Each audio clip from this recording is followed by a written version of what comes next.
Les coups et blessures volontaires font partie de la catégorie des lésions corporelles, lesquelles visent toutes les atteintes portées à la santé d'une personne sans qu'il y ait intention de donner la mort.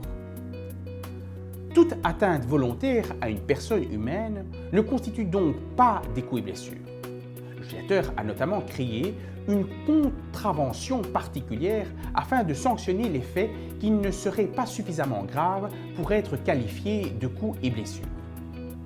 L'article 563 du Code pénal réprime à cet égard les voies de fait ou violences légères.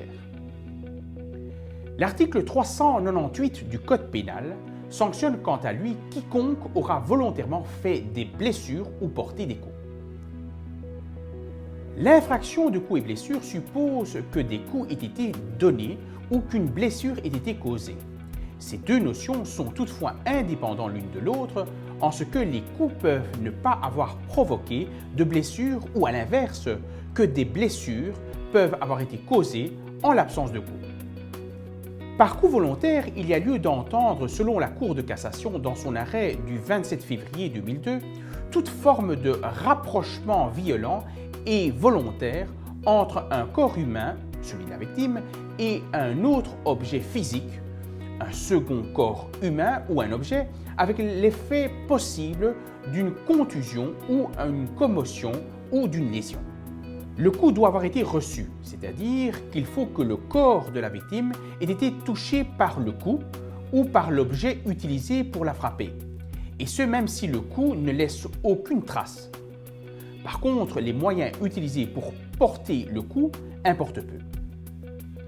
Les blessures sont quant à elles définies par la Cour de cassation dans son arrêt du 28 novembre 1949 comme toute lésion externe ou interne, si légère soit-elle, apportée au corps humain de l'extérieur par une cause mécanique ou chimique agissant sur l'état physique et mental. À la différence des coups où il faut qu'il y ait un rapprochement, le contact n'est pas indispensable pour qu'il y ait blessure.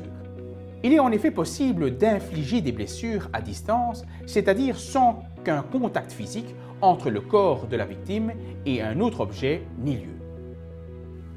L'élément moral de l'infraction consiste dans la volonté de porter atteinte à l'intégrité physique d'autrui. À la différence de l'homicide, l'auteur ne doit pas nécessairement avoir voulu le résultat, c'est-à-dire qu'il n'est pas requis qu'il ait voulu causer le mal qui résulte des coups et blessures portés. Il suffit que la personne ait porté des coups ou ait causé la blessure sciemment et volontairement. La peine prévue en cas de coups et blessures volontaires est un emprisonnement de 8 jours à 6 mois et une amende de 26 € à 100 € ou une de ces peines seulement.